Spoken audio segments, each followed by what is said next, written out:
Tuhan sertamu dan sertamu juga. Inilah Injil Tuhan kita Yesus Kristus menurut Yohanes. Dimuliakanlah Tuhan. Pada hari Minggu Paskah, pagi-pagi benar ketika hari masih gelap, pergilah Maria Magdalena ke kubur Yesus, dan ia melihat bahwa batu telah diambil dari kubur. Maria berdiri dekat kubur itu dan menangis.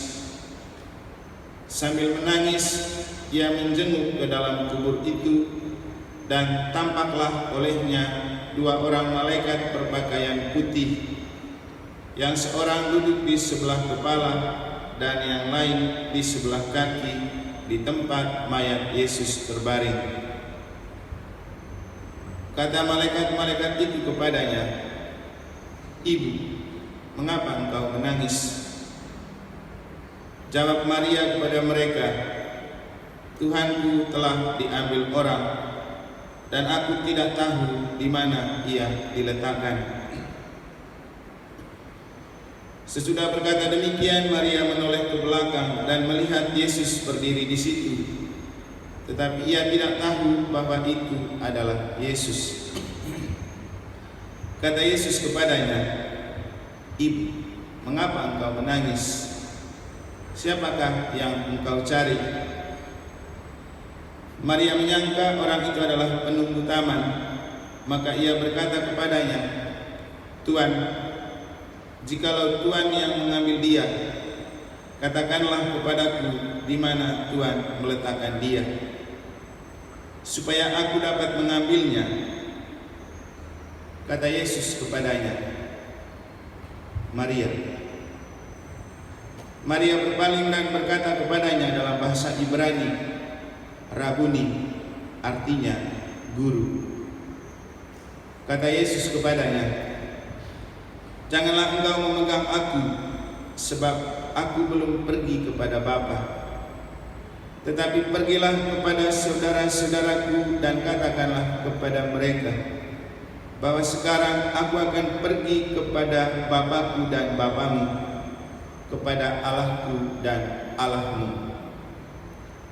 Maria Magdalena pergi dan berkata kepada murid-murid, "Aku telah melihat Tuhan," dan juga bahwa Tuhanlah yang mengatakan hal-hal itu kepadanya.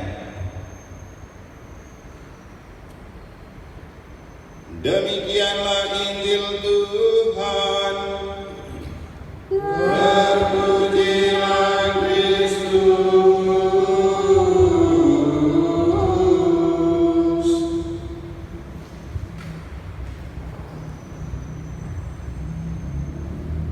Bapak, Ibu, saudara-saudari, umat beriman sekalian yang saya kasihi dalam Tuhan, seorang penulis bernama Lee Chung Yen menulis buku tentang Maria Magdalena dengan judul Saat-saat Intim Bersama Sang Guru. Dalam buku itu beliau melukiskan bahwa bagi Maria Magdalena, Yesus adalah cinta terakhir, dan Yohanes, murid yang dikasihi Yesus, adalah cinta pertama. Rasanya memang agak so sweet ketika Yesus bangkitkan. Yesus memberikan Bunda Maria kepada Yohanes, murid yang dikasihinya, dan pada saat itulah mereka hidup bersama-sama dengan Maria Magdalena juga. Cinta pertama dan cinta terakhir tidak harus dimiliki, karena yang paling penting adalah memiliki Tuhan. Dan bagi Tuhan, Maria Magdalena adalah contoh kepemilikan Tuhan dan cinta sejati Tuhan kepada pendosa. Maria Magdalena terkenal sebagai perempuan berdosa,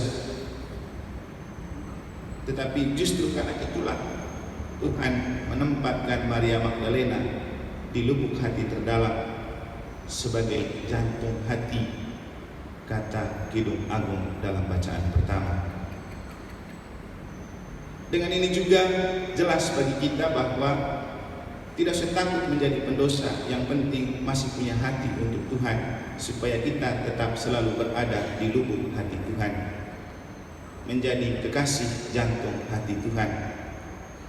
Maka kita perlu belajar dari Maria Magdalena, bagaimana ia menempatkan diri di hadapan Tuhan dan lalu kemudian menjadi orang istimewa di hadapan Tuhan untuk menjadi orang pertama yang melihat kebangkitan Yesus.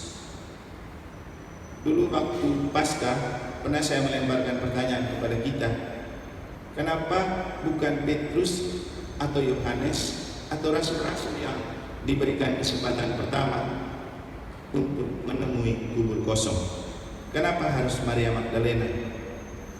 Karena memang Yesus mati dan bangkit untuk orang berdosa, dan Maria Magdalena adalah orangnya. Bapak Ibu saudara-saudari, hal penting yang dapat kita maknai dari apa yang telah kita dengar dalam bacaan Injil tentang Maria Magdalena, kita perlu menoleh ke belakang untuk melihat Tuhan. Kita harus terus menunjukkan pandangan kita ke depan. Kita perlu berhenti sejenak, karena tatapan kadang hampa. Pandangan kita juga tak menemukan apa-apa ketika di hati dan pikiran penuh dosa dan kejahatan. Anda mungkin bisa melihat orang-orang yang terkena narkoba ketika memandang, matanya melotot, tapi mereka tidak melihat apa-apa. Tatapan yang hampa. Anda juga mungkin pernah mengalami ketika lagi galau, gabut, diliputi oleh banyak persoalan, Anda memang menatap tapi tidak menemukan apa-apa, hampa. Seperti itulah yang dialami oleh Maria Magdalena ketika Yesus mati. Ia kehilangan harapan, ia kehilangan jantung hati, ia kehilangan cinta terakhir. Maka ketika ia datang ke kubur dan melihat kubur itu kosong, ia tambah pilu, ia tambah menderita. Sampai-sampai kepada malaikat yang datang, dia mengatakan, Tuhanku diambil orang, mungkin kamu menyembunyikannya. Dan memang kalau kita mau jujur, tatapan hampa dan kosong adalah tatapan yang terjadi ketika kita kehilangan Tuhan di dalam diri. Dan paling banyak Tuhan itu kehilangan dari dalam diri kita adalah ketika kita terlalu menggebu-gebu mencari kekayaan, terlalu menggebu-gebu dengan pekerjaan-pekerjaan di kantor atau di tempat kerja, sampai ada istilahnya lembur. Dan pada saat kita lembur, memang kita bekerja, tetapi Tuhan hilang dari dalam diri. Maka orang bisa lebih memilih terus memburu pekerjaan dan lembur daripada ia datang mencari Tuhan. Orang bisa terus menggebu-gebu dengan pekerjaan di kantor dan di tempat kerjanya sampai ia lupa tugas dan tanggung jawab yang dipercayakan gereja kepadanya. Maka pada titik ini kita boleh memandang tetapi hampa, kita boleh melihat tapi tidak menemukan apa-apa. Maka apa yang harus dibuat? Belajarlah dari Maria Magdalena. Kita perlu menoleh, karena di belakang kita Tuhan tetap ikut untuk melihat kita. Kita perlu berhenti sejenak, berdoalah, ke gerejalah, ikut misalah, untuk menemukan kembali Tuhan yang hilang dari dalam diri dan hidup kita. Maria Magdalena menoleh ke belakang bukan untuk tidak terus melihat Tuhan, tapi karena ia tahu di pandangan yang ia tuju Tuhan sudah tidak ada. Ternyata Tuhan ada di belakangnya, dan ketika ia menoleh, ia melihat Tuhan. Tuhan apa? Maria. Maria langsung terhentak dan menemukan kalau itu adalah gurunya, Yesus. Bapak Ibu saudara-saudari, kita perlu menoleh ke belakang, bukan saja hanya untuk bisa menemukan kembali Tuhan yang telah hilang dari dalam diri dan hidup, tapi melihat masa lalu.